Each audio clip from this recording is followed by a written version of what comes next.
is Candia with Sew It and Show It Workshops and Candia Hainsworth Designs. Today I am going to be making a new cutting table for my studio, and I'm using a slab of MDF that I got from the local super home centers. And the supplies that we'll be using is Mod Podge, an old vintage sewing pattern, a foam brush, and a pair of scissors.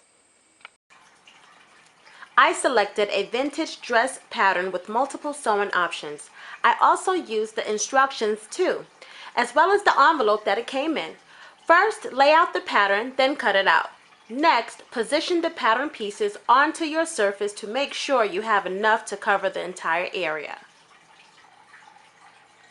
I ran out of pieces, so I had to get a little creative. Luckily, I had Tim Holtz's paper pads where I was able to use selected pages from his collection.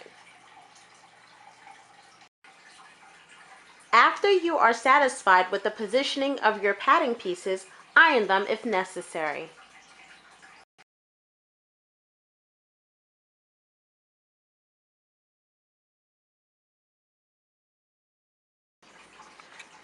After you've ironed all of the pieces, you may have to reposition them as the paper will expand once the wrinkles are ironed out.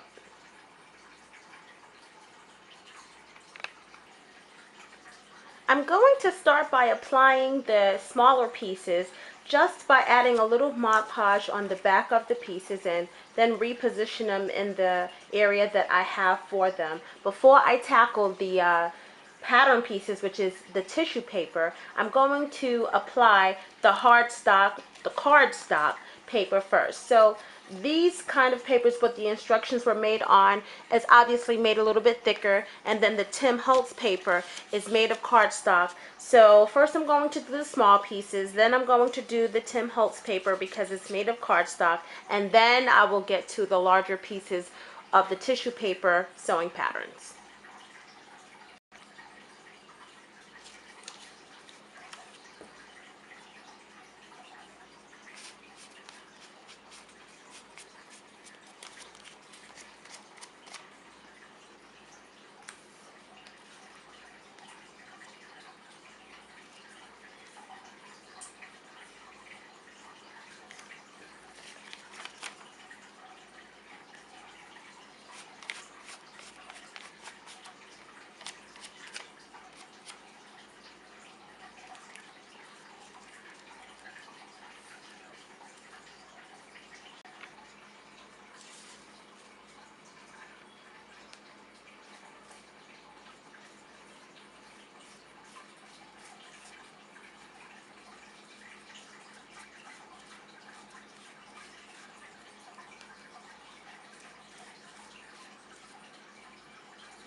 Boy, do I have ways to go. I just wanted to take the time to stop the process and show you exactly what it should look like as you are going along. Now keep in mind, I have not applied the Mod Podge to the tissue paper, which is the sewing pattern.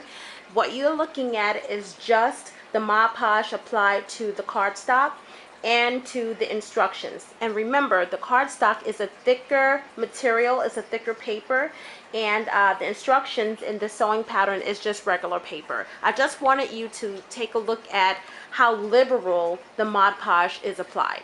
And remember, the Mod Podge does dry clearly.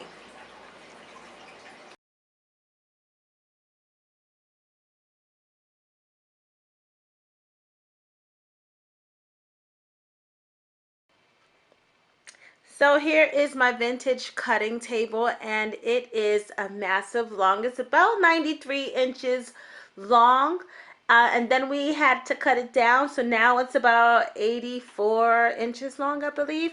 But it came out exactly the way I wanted it to come out. I banged it up a bit because I really wanted it to look old, and I wanted the fabric patterns to look, the sewing patterns that is, to look like they were really pressed in there.